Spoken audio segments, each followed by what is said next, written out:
Hello everyone, welcome to ALS Education Center. Today's topic is non-contact force, part 3 of force. Non-contact force is a force that is applied without a direct or a physical contact between an object. ठीक है, सो contact force वो होता है जो कि एक object के बीच में अप्लाई होता है विदाउट एनी डायरेक्ट और फिजिकल कॉन्टैक्ट, मीन्स बिना किसी डायरेक्ट या फिर फिजिकल कॉन्टैक्ट के.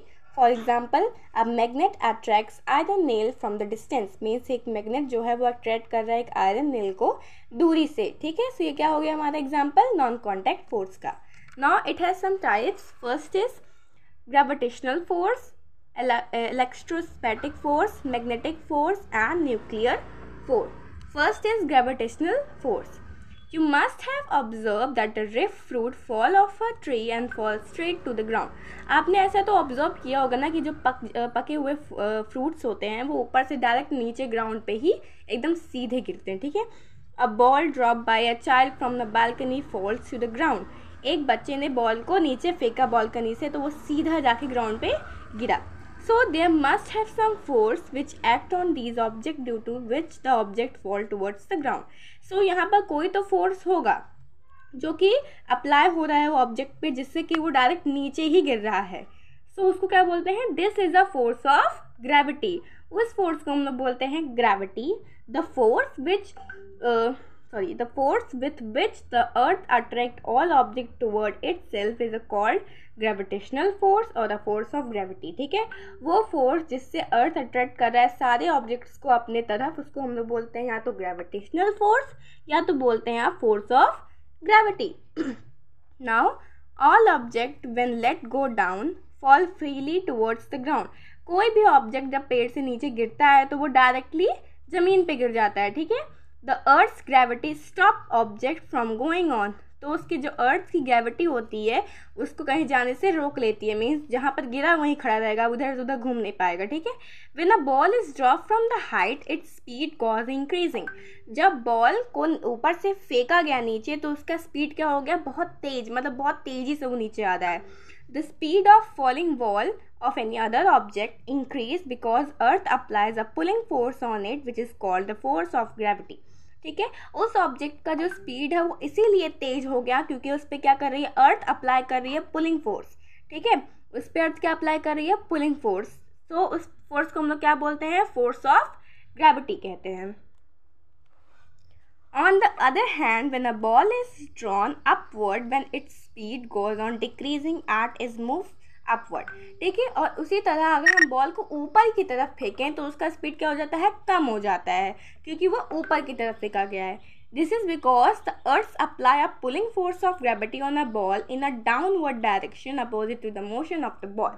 मीन्स इसलिए क्योंकि जो अर्थ है वो तो पुलिंग फोर्स अप्लाई कर रही है पर वो डाउनवर्ड मीन्स उसके opposite direction of the motion of ball पे अप्लाई कर रही है, इसलिए उसको क्या होता है? बहुत धीरे हो जाता है उसका मोशन.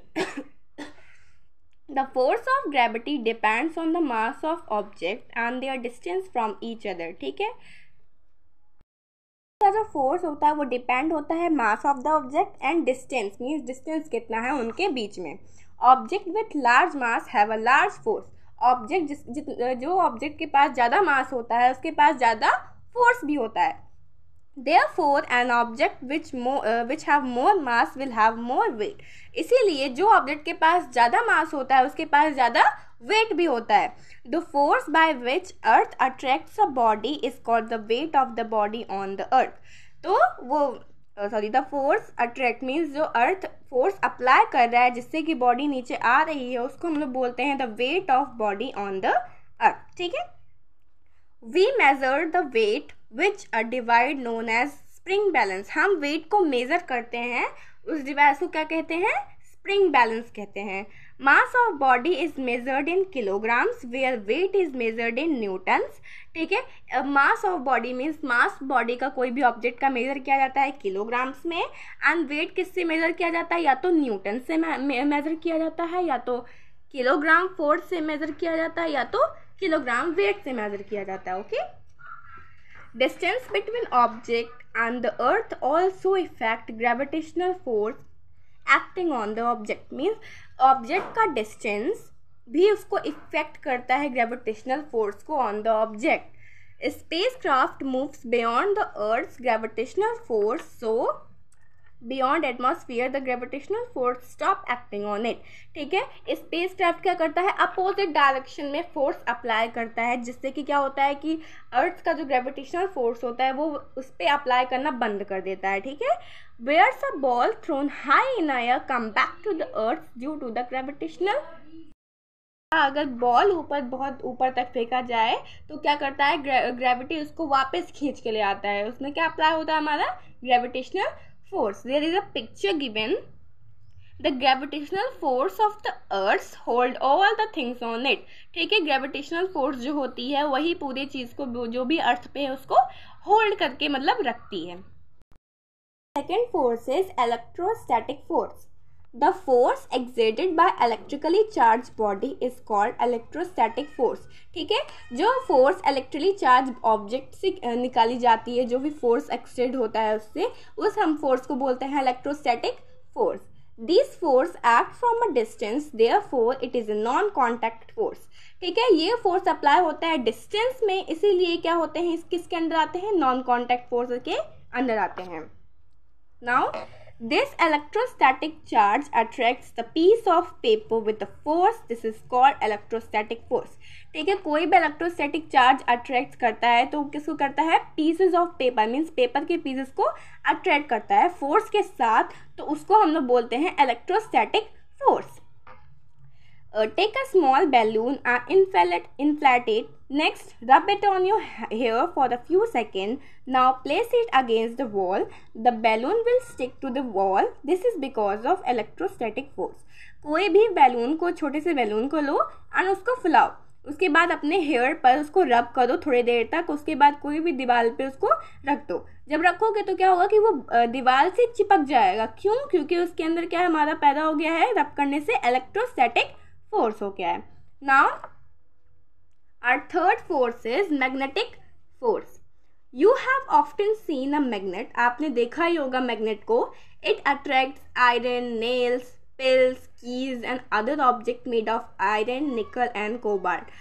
तो ये क्या करते हैं, अट्रैक्ट करते हैं आयरन, नेल्स को, पिल्स को, कीज को, जो कि मेड किसके होते हैं, या तो आयरन, निकल या फिर कोबाल्ट के, ये उसे अट्रैक्ट कर लेते हैं। सो अब मैग्नेट ऑल्सो अट्रैक्ट्स और रिपल्स अनदर मैग्नेट, एक मैग्नेट दूसरे अनदर मैग्नेट को भी अट्रैक्ट करता है। The force associated with a magnet is called magnetic force.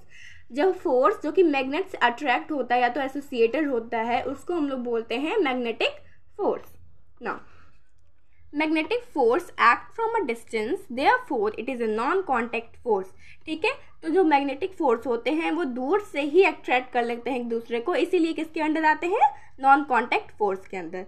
Magnets develop a force in the area around them where they are placed. The area of the force around a magnet is called magnetic force. ठीक है, जहां भी ये रहते हैं वहां पर एक मैग्नेट का एरिया, जहाँ पर भी रहते हैं वो बना लेते हैं, डेवलप कर लेते हैं। उस एरिया को हम लोग क्या बोलते हैं, मैग्नेट से बना हुआ एरिया है, उसमें हम लोग बोलते हैं उसको मैग्नेटिक फील्ड, उसको हम लोग बोलते हैं magnetic field. We can not see a magnetic field but we can see what it does. हम मैग्नेटिक फील्ड को देख नहीं सकते पर हम इसको फील कर सकते हैं कि वो क्या कर रहा है, या तो ये भी देख सकते हैं कि वो कर क्या रहा है। The earth also have a magnetic field, means earth के पास भी एक मैग्नेटिक फील्ड है। It is surrounded by magnetic lines of force. ये हमारा अर्थ भी मैग्नेटिक लाइन्स ऑफ फोर्स से सराउंडेड है, मीन्स पूरा उस पर फैला हुआ है। We can use magnetic compass to see the magnetic field of the earth. हम मैग्नेटिक कंपास को यूज कर सकते हैं। This is a picture of magnetic compass, जिसको हम यूज कर सकते हैं अपने अर्थ का मैग्नेटिक फील्ड फाइंड करने के लिए। Now last force is nuclear force. Nuclear force act among the small particles in a central part of an atom which is called nucleus. Nucleus force क्या कहता है, किस पे एक्ट करता है, छोटे छोटे पार्टिकल्स जो कि सेंटर में रहते हैं एटम के, जिनको हम लोग बोलते हैं न्यूक्लियस, ये उस पे एक्ट करता है। This is a very strong non contact force which hold a particles together. ये बहुत ही ज़्यादा स्ट्रॉन्ग नॉन कॉन्टैक्ट फोर्स होते हैं जो कि पार्टिकल्स को एक साथ जोड़ते हैं, मीन्स टुगेदर ये साथ में बने रहते हैं, nuclear force. Here our topic is finished about the non-contact force, completely about the force also. So please like and subscribe my channel. and support. Thank you, friends. Bye.